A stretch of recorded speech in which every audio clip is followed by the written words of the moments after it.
श्री राम। नवतितमः सर्ग। भरत और भरद्वाज मुनि की भेंट एवं बातचीत तथा मुनि का अपने आश्रम पर ही ठहरने का आदेश देना। धर्म के ज्ञाता नरश्रेष्ठ भरत ने भरद्वाज आश्रम के पास पहुंचकर अपने साथ के सब लोगों को आश्रम से एक कोस इधर ही ठहरा दिया था और अपने भी अस्त्र शस्त्र तथा राजोचित वस्त्र उतार कर वहीं रख दिए थे। केवल 2 रेशमी वस्त्र धारण करके पुरोहित को आगे किए वे मंत्रियों के साथ पैदल ही वहां गए। आश्रम में प्रवेश करके जहां दूर से ही मुनिवर भरद्वाज का दर्शन होने लगा, वहीं उन्होंने उन मंत्रियों को खड़ा कर दिया और पुरोहित वशिष्ठ जी को आगे करके वे पीछे पीछे ऋषि के पास गए। महर्षि वशिष्ठ को देखते ही महातपस्वी भरद्वाज आसन से उठ खड़े हुए और शिष्यों से शीघ्रतापूर्वक अर्घ्य ले आने को कहा। फिर वे वशिष्ठ से मिले। तत्पश्चात भरत ने उनके चरणों में प्रणाम किया। महातेजस्वी भरद्वाज समझ गए कि ये राजा दशरथ के पुत्र हैं।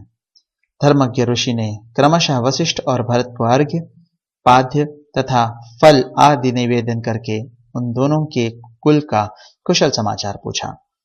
इसके बाद अयोध्या, सेना, खजाना, मित्र वर्ग तथा मंत्रिमंडल का हाल पूछा। राजा दशरथ की मृत्यु का वृत्तांत वे जानते थे, इसलिए उनके विषय में उन्होंने कुछ नहीं पूछा। वशिष्ठ और भरत ने भी महर्षि के शरीर, अग्निहोत्र, शिष्य वर्ग, पेड़ पत्ते तथा मृग पक्षी आदि का कुशल समाचार पूछा। महायशस्वी भरद्वाज सब ठीक है ऐसा कहकर श्री राम के प्रति स्नेह होने के कारण भरत से इस प्रकार बोले, तुम तो राज्य कर रहे हो ना, तुम्हें यहां आने की क्या आवश्यकता पड़ गई?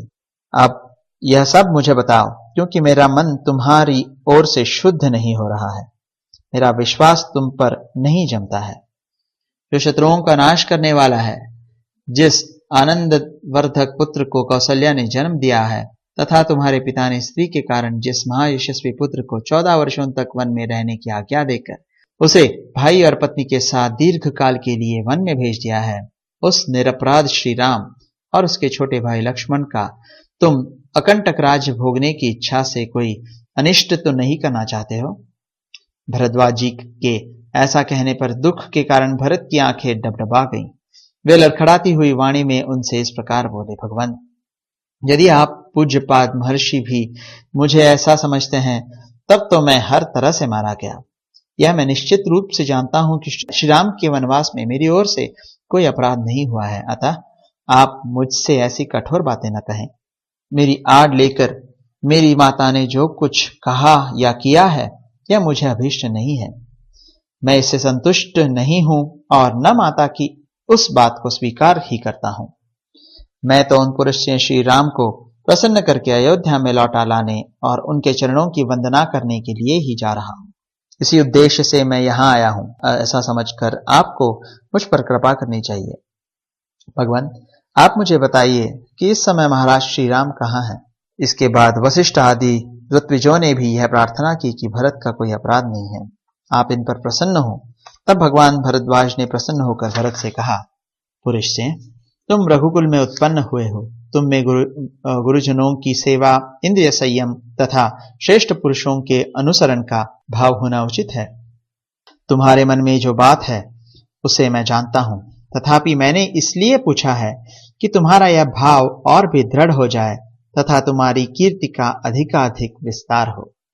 मैं सीता और लक्ष्मण सहित धर्मज्ञ श्री राम का पता जानता हूं। ये तुम्हारे भ्राता श्री रामचंद्र महापर्वत चित्रकूट पर निवास करते हैं। अब कल तुम उस स्थान की यात्रा करना। आज अपने मंत्रियों के साथ इस आश्रम में ही रहो। महाबुद्धिमान भरत, तुम मेरी इस अभीष्ट वस्तु को देने में समर्थ हो, अतः मेरी यह अभिलाषा पूर्ण करो।